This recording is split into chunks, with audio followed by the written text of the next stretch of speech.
I'm Josh Lederman on the shores of Lake Erie in Cleveland, where former Vice President Joe Biden will be making a last-minute campaign stop here in Ohio on the final day before the election. And if you would have told the Biden campaign just a couple weeks ago that they would have been spending part of the last day in Ohio, they might have given you a funny look, because this was never a state that Joe Biden felt he had to win. It's a state that is helpful for his campaign for sure, but one that a lot of Democrats felt was beyond their reach. After all, Donald Trump won here by 8 points over Hillary Clinton 4 years ago, and the state has seemed to be trending Republican. But now there is a very close race here. Donald Trump's numbers hurt by the ongoing economic troubles, the coronavirus cases which are climbing in Ohio, as well as his slippage among the suburbs, and especially those suburbs that ring the key cities here of Columbus, Cincinnati, and of course Cleveland. So we'll see Joe Biden appearing here in just a little bit, while Donald Trump, his effort here is focused on trying to ramp up his numbers in the rural parts of the state,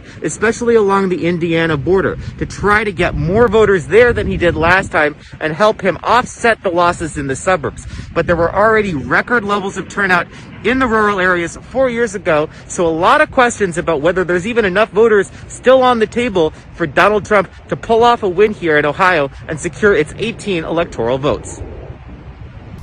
Finally, here we're just one day before Election Day, and here in Pennsylvania is where the race might come all down to. Joe Biden is coming here to Beaver County later today. President Trump has been focusing his message to rural conservative areas like Western Pennsylvania on his trips across the state this weekend, because he's looking to appeal to communities like these.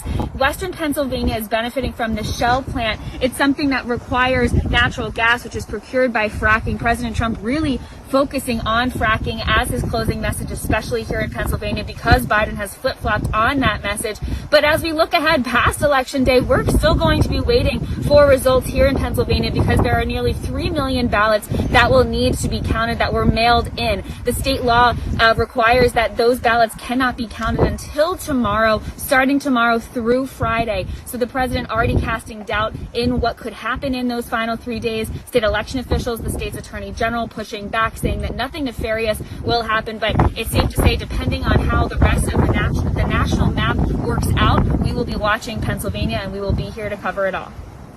So this is the entrance right here to the polling place. People have been waiting in line anywhere from 2 to 4 hours today in Lexington, South Carolina.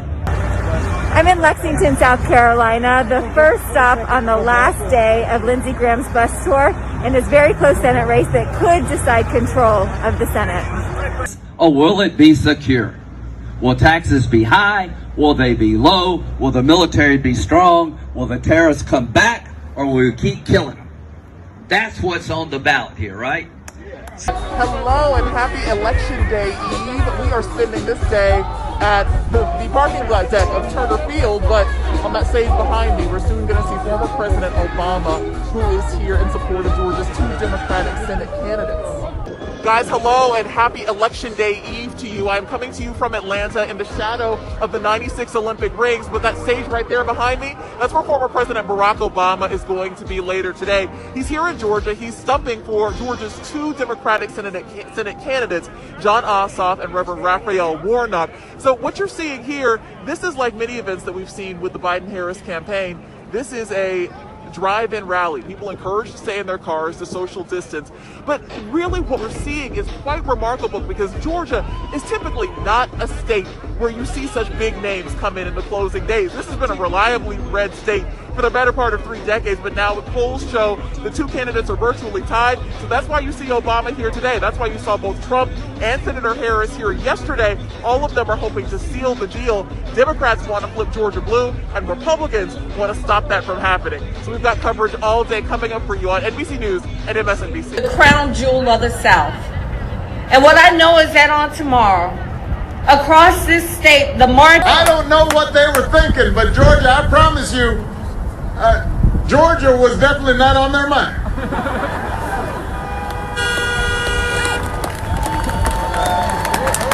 It was not. I didn't even know I'm Hallie Jackson here in Fayetteville, North Carolina. You can see it on the sign behind me. That is where we are. The president's on stage, and there's Air Force One back there, too. North Carolina is such an interesting state for President Trump, as I'm going to walk towards the crowd here. It's a state that he won back in 2016. He's hoping to hold on to it this time around. His campaign thinks they have a decent shot. The race, though, is a dead heat with Joe Biden really neck and neck with him here in this state. It is an important battleground for the president because his path to victory really runs through North Carolina, most of them anyway. You can see the people here, the president delivering what is really his typical sort of rally speech at this point. He's got 4 more stops later on today, 1 of 5. It's going to be a long day and a long night here on Election Eve in North Carolina. Hey guys, Steve Patterson here in Battleground, Michigan. I'm in Detroit. This is the basement of what's called the TCF Center, one of the largest halls here in downtown Detroit. This is where they are processing thousands of absentee ballots. And I say processing because the actual tabulation doesn't happen until tomorrow morning, which means that we may not get the full scope of what happens here in Michigan until maybe the end of the week. Take a look behind me though. You can see hundreds of workers working right now to start processing those ballots. This is obviously a big battleground. It was decided by a razor-thin margin in 2016. We're talking less than 11,000 votes that decided Trump would carry this state. So now there's a huge ground game by the Democrats to try to get the vote out in city centers like Detroit, where there is a large black population. They are concentrating on that population, trying to shore up votes. But again, everybody's still worried about turnout. Will Detroiters come out and vote? That may determine what kind of grasp that Joe Biden has on this election moving forward, especially if the Trump campaign decides to dispute what happens on Tuesday. Just finished our 7 a.m. hit on News Now, and I hope you can tune in now to today's show at about 8:30 for our story on 2 really cute families who are showing that we can all get along on MSNBC. Coming to you live from the Mechlenberg County Democratic Headquarters. We are here at the Mechlenberg County Democratic Headquarters with a life-size cutout of Joe Biden with a mask. We see Michelle Obama, Barack Obama, Joe Biden again, and here in the corner, Dr. Anthony Fauci. We are here at the Mecklenburg County Democratic Headquarters, and this is the ground game for the Democrats. They are filling up these bags with masks and hand sanitizer, hoping that people can get to the polls safely, because North Carolina is a critical state for whoever becomes the next president. Right now, Biden is leading in the polls, and especially with those key swing suburban voters. Those are the voters that people are going for, because those are the voters who have been slipping away from President Trump. They are suburban voters, women voters, white college-educated voters. And right now, the Democrats say they are feeling confident and ready to take the state. We are still going. Our day is just getting started, and to make sure we get a really kind of wide cross-section of voters, we go to different parts throughout the city, sometimes throughout the state, to just really make sure that we're hearing from everybody. 16% of all registered black voters in North Carolina, mostly lean Democratic. In the car preparing for our next hit. That's Biden. Right, that's the same as what Clinton got in 2016, but... And that's specifically among black voters. Among black voters in North Carolina. I gotta tell you, Aaron is the sickest producer in the game. How did you find our last interview? She was this amazing woman who just really broke down the state's politics. How did you find her? Luck, sort of. We were at the Democratic that's talent, Party bro. headquarters. I gave him a heads up. We were looking for people who hadn't voted before, who were voting for the first time in 2016. They were making calls to voters who were on their lists, who were registered but hadn't voted yet. And they picked up the phone and said, hey, we might have someone. And I literally talked to her on the phone. and she was like, I can't believe I got that call from him.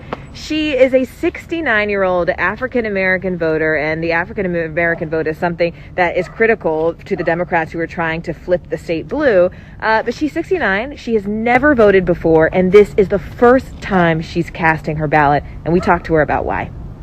I have to show you guys one of the best photographers in the world, Mr. Joe Frieda. Only when working with you. You're too sweet. I love you, Joe. See you later, man. Hi everyone, I'm Marianna with NBC News. I've been covering Joe Biden for over the past year, and we've made it to just one day to go. Make sure to follow along as I follow him from Ohio to Pennsylvania today.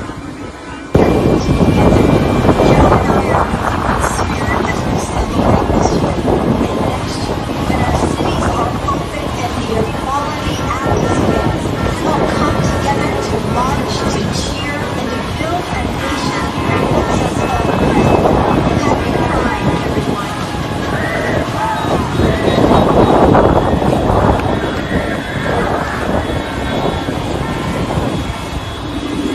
The only thing that can tear America apart is America itself. And that's exactly what Donald Trump has tried to do from the beginning of his campaign. Divide America. The only way he can win, separate us. Pit Americans against one another, based on race, gender, ethnicity, national origin. It's wrong. It's not who we are, but it's his only prospect. Everybody knows who Donald Trump is. Let's keep showing them who we are. Hey guys, check this out. 52,000 absentee ballots in this room right now. I'm in Grand Rapids, Michigan, and this is all of the ballots that have come back to the city of Grand Rapids. They can't start counting them today, but they can start pre-processing these ballots, and here's what that means. They can start opening these envelopes. Over here, we've got some folks hard at work with the electronic letter opener. They can slice open the envelopes from here.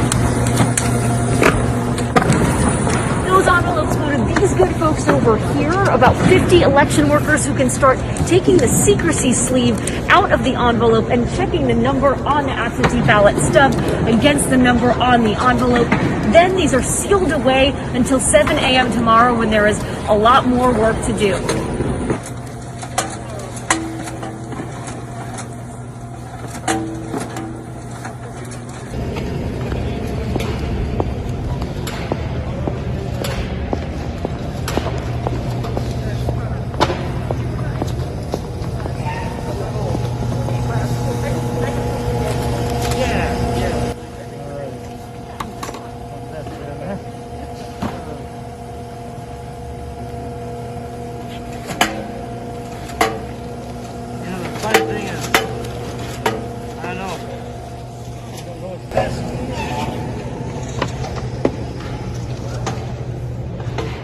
There, NBC News correspondent Mike Memoli in Pittsburgh ahead of Joe Biden's closing rally tonight, and you might be able to hear Lady Gaga. She's the special guest, and she's rehearsing for tonight's event.